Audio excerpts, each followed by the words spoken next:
आज हम जानेंगे कांग्रेस के बारे में कि कांग्रेस का विकास भारत में किस प्रकार हुआ और कांग्रेस की स्थापना क्यों की गई।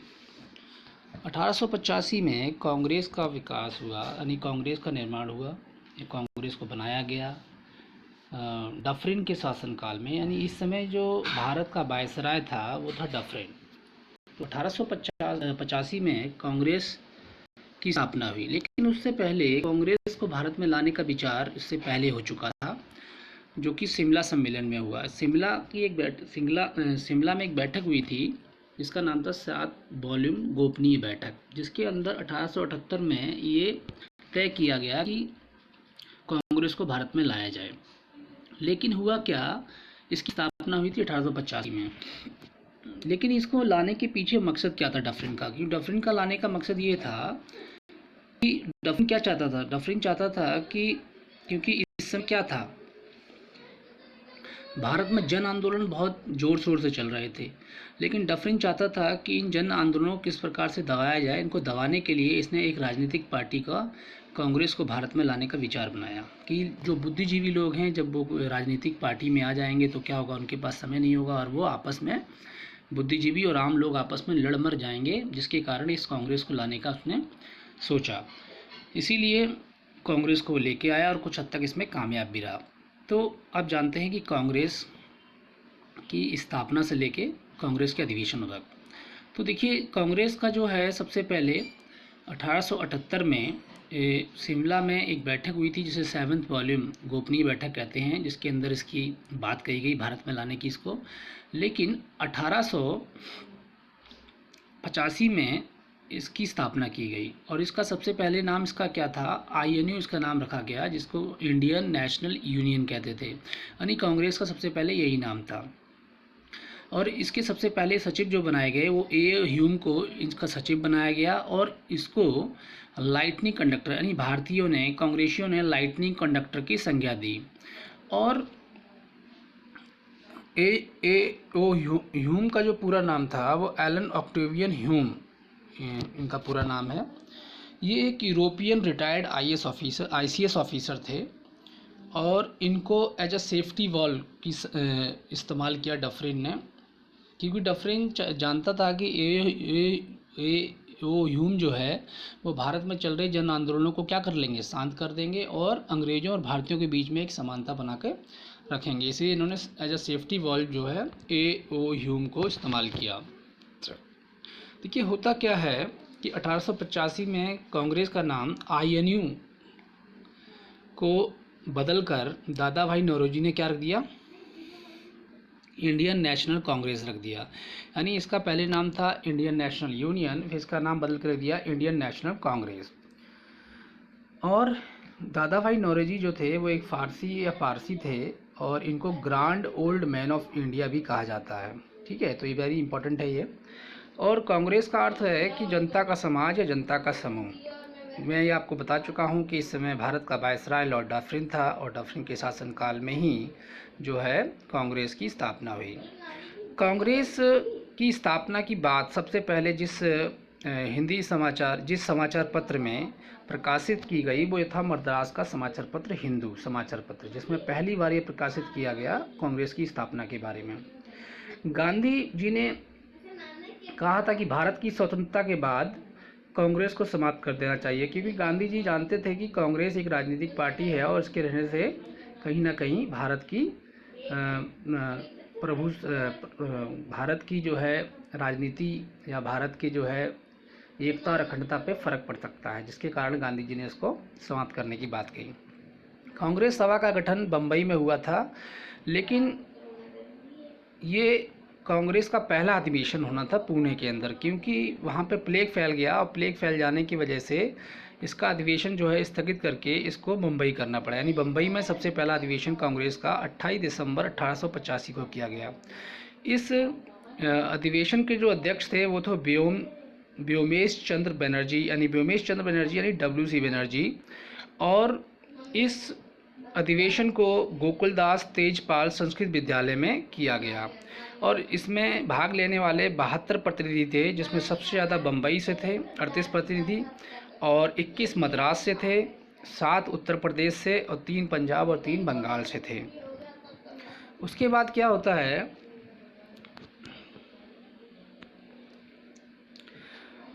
देखिए कांग्रेस का जो सबसे पहला अधिवेशन हुआ, उस सबसे पहला अधिवेशन बम्बई में हुआ था व्योमेश चंद्र बनर्जी की अध्यक्षता में। इसमें 9 प्रस्तावों को पास किया गया था, जिसमें एक प्रस्ताव ये भी था कि भारत में पहली बार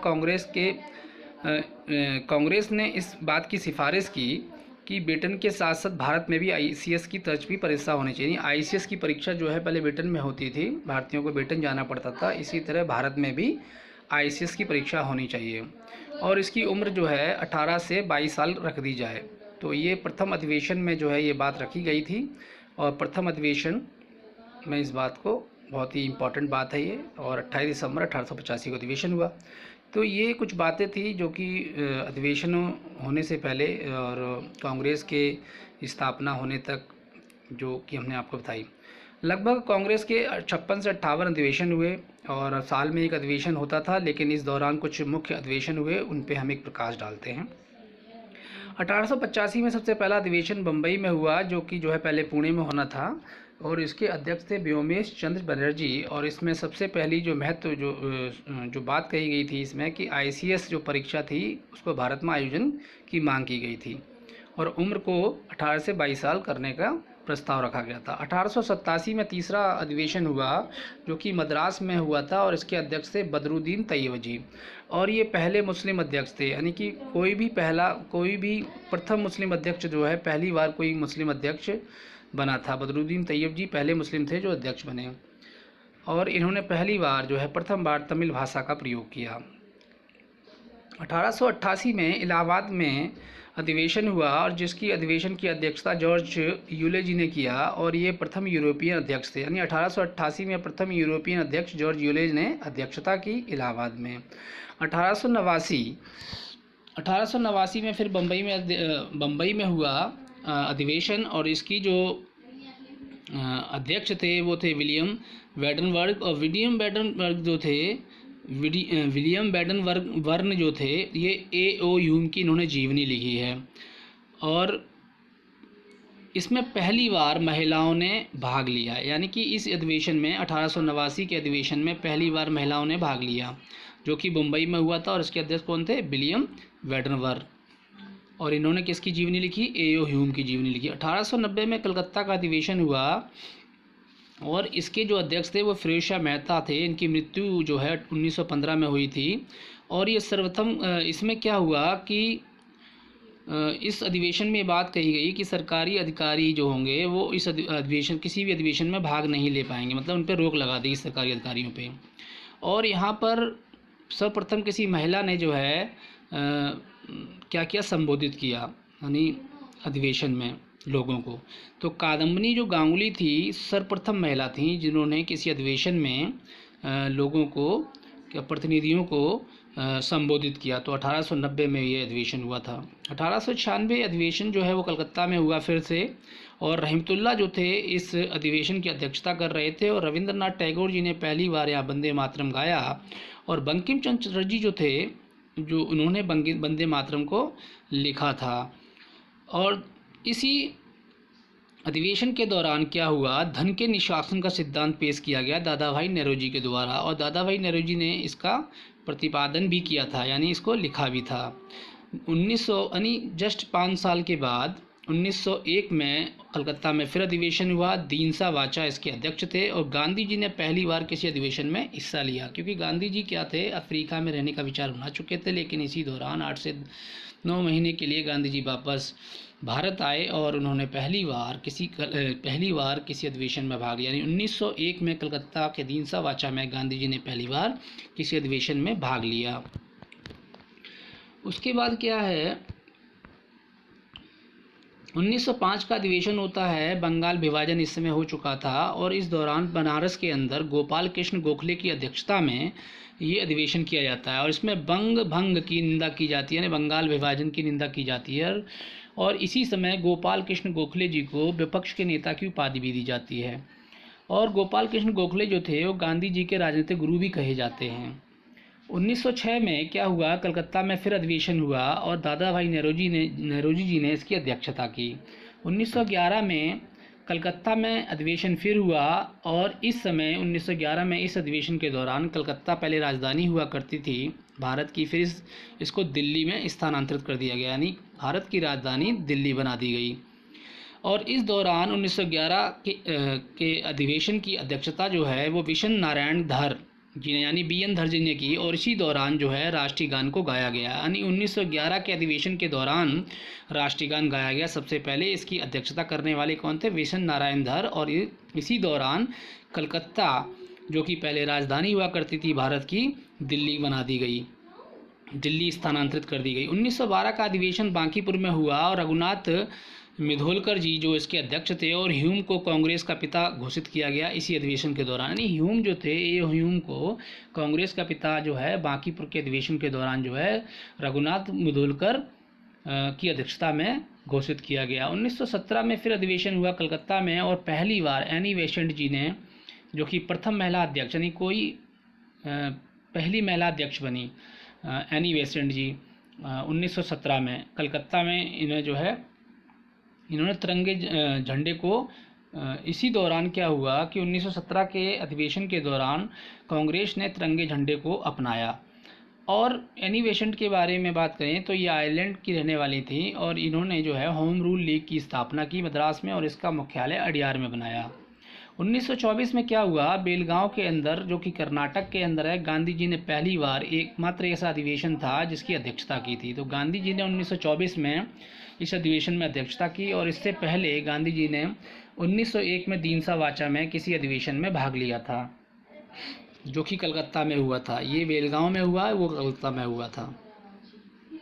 1925 में क्या हुआ, कानपुर के अंदर सरोजनी नायडू जी ने अध्यक्षता की, और ये द्वितीय यानी दूसरी महिला अध्यक्ष थी, लेकिन ये प्रथम भारतीय महिला अध्यक्ष थी जिन्होंने किसी कांग्रेस अधिवेशन की अध्यक्षता की। और इसी दौरान क्या हुआ, विजयी विश्व तिरंगा प्यारा गाया गया। इसी अधिवेशन के दौरान विजयी विश्व तिरंगा प्यारा गाना गाया गया 1925 के दौरान। और एनी बेसेंट जी ने क्या किया था, इन्होंने तिरंगे झंडे को इसी दौरान जो है 1917 में जब एनी बेसेंट को अध्यक्ष बनाया गया था तो तिरंगे झंडे को कांग्रेस ने अपनाया था।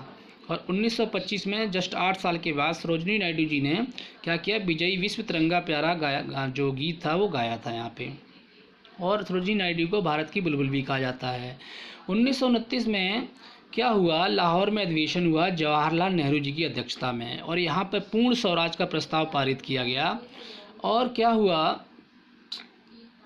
इसी अधिवेशन के कुछ समय के बाद 31 दिसंबर 1929 को रावी नदी के किनारे जवाहरलाल नेहरू जी ने भारतीय तिरंगा फहराया, और ये 26 जनवरी 1930 को पूर्ण स्वाधीनता दिवस मनाया जाएगा। ये इन्होंने जो है यहाँ पर बात कही कि हम जो है 26 जनवरी 1930 को पूर्ण स्वाधीनता दिवस के रूप में मनाएंगे। कहाँ पे, रावी नदी के किनारे 31 दिसंबर 1929 को जब लाहौर का अधिवेशन हुआ उसके बाद इन्होंने ये बात कही थी।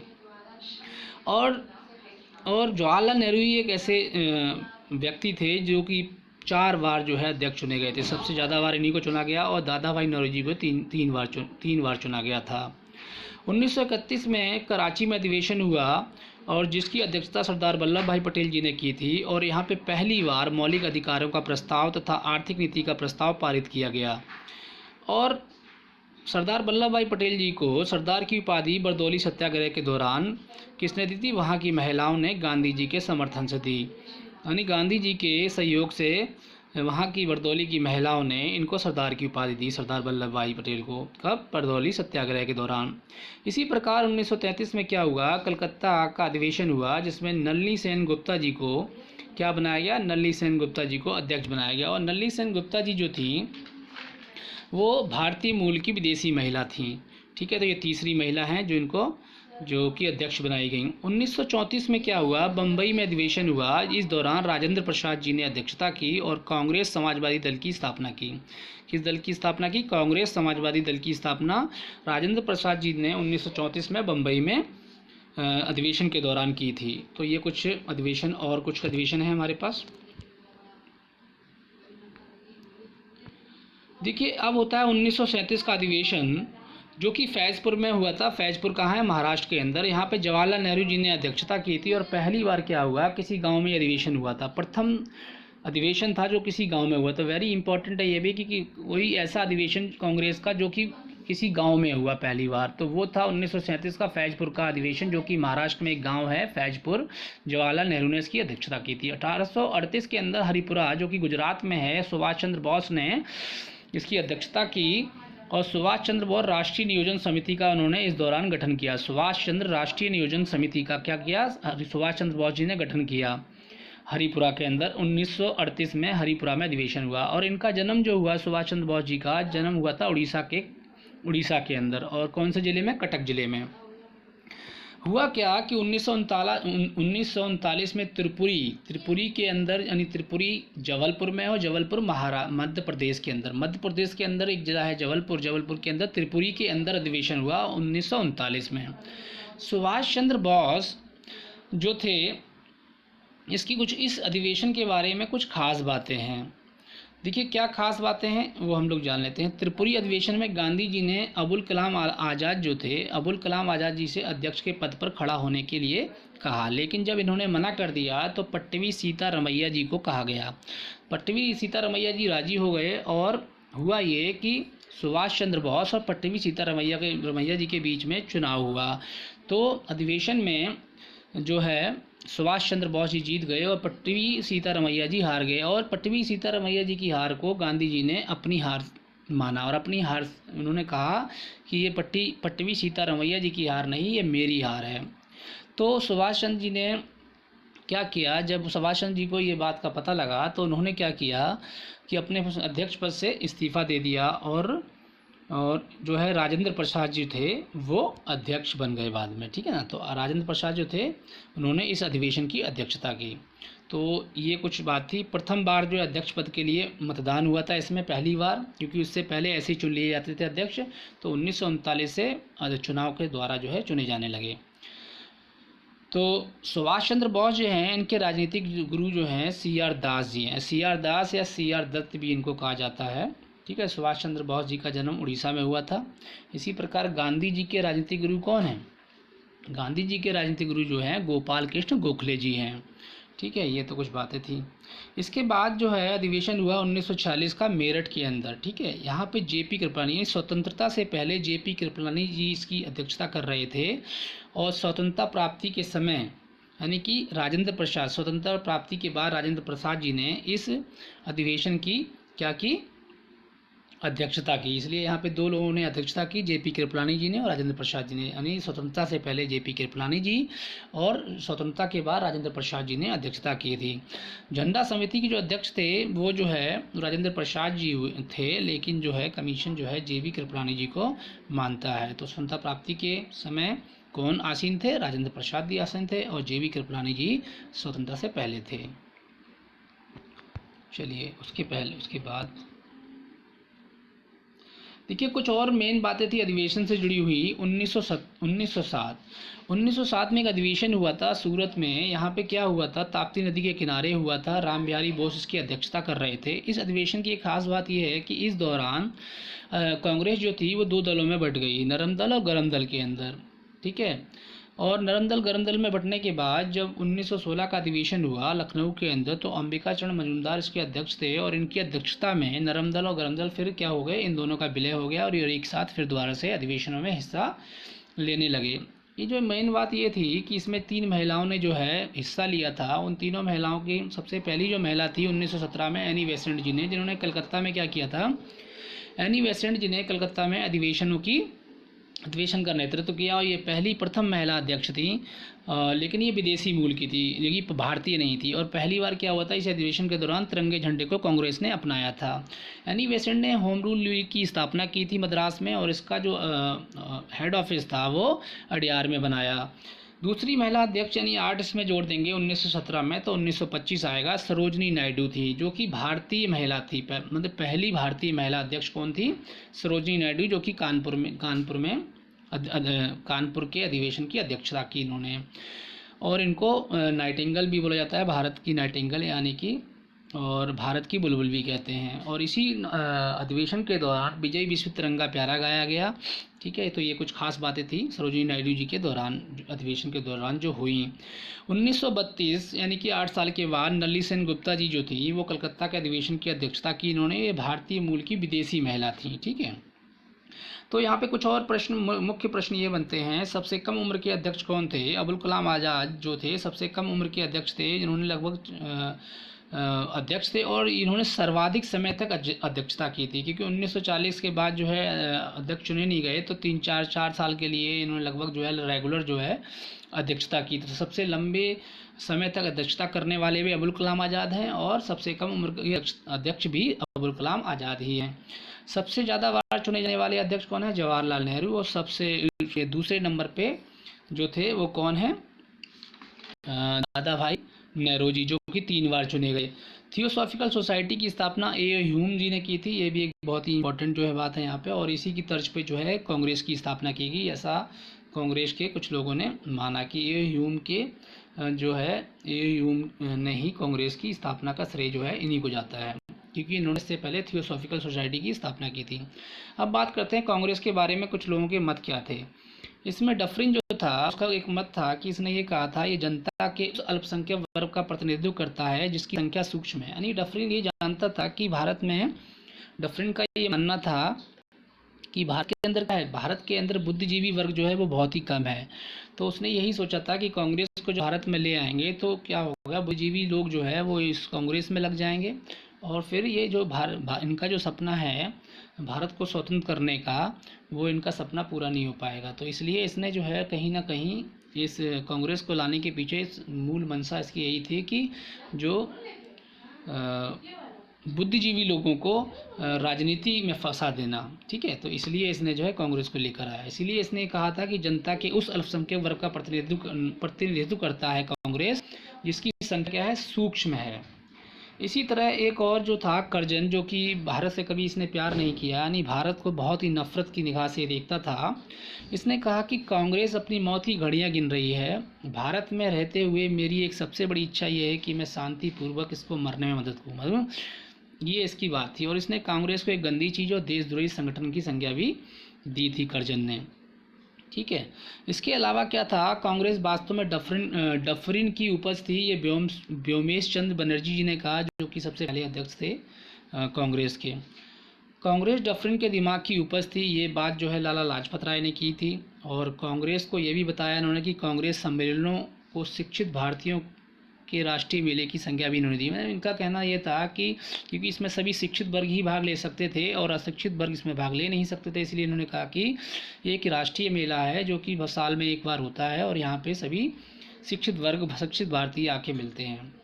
तो ये लाला लाजपत राय जी की का कहना था। ब्रिटिश सरकार की एक पूर्व नियोजित योजना है ये किसने कहा था? RC दत्त जी ने कहा था कि ये ब्रिटिश सरकार की पूर्व नियोजित योजना। वास्तव में ये सही बात है, डफरिन के दिमाग की उपज थी। यानी डफरिन के दिमाग की उपज ये क्यों थी? क्योंकि डफरिन चाहता था कि जो है ये जो बुद्धिजीवी लोग हैं वो क्या हो, वो राजनीति में फंस जाएं और वो भारत के बारे में ना सोच पाएँ। तो इसीलिए ये बात भी सही है कि ब्रिटिश सरकार की एक पूर्व नियोजित योजना थी।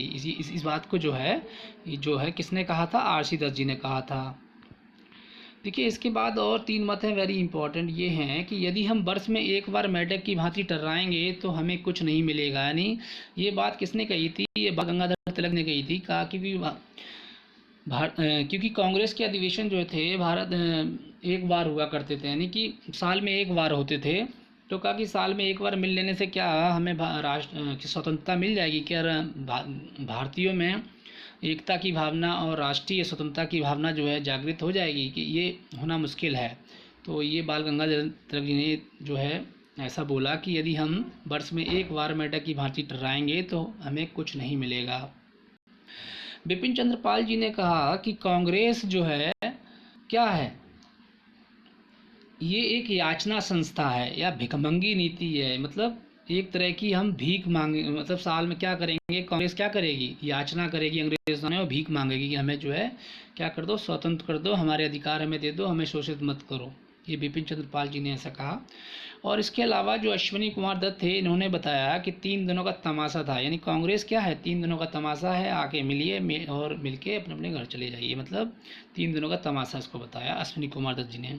तो ये कुछ लोगों के मत थे कांग्रेस के बारे में। इसके बाद मुस्लिम लीग की स्थापना 1906 में हुई, और मुस्लिम लीग की स्थापना किस प्रकार की हुई आगे हम ही जानेंगे। Thank you very much for watching this video.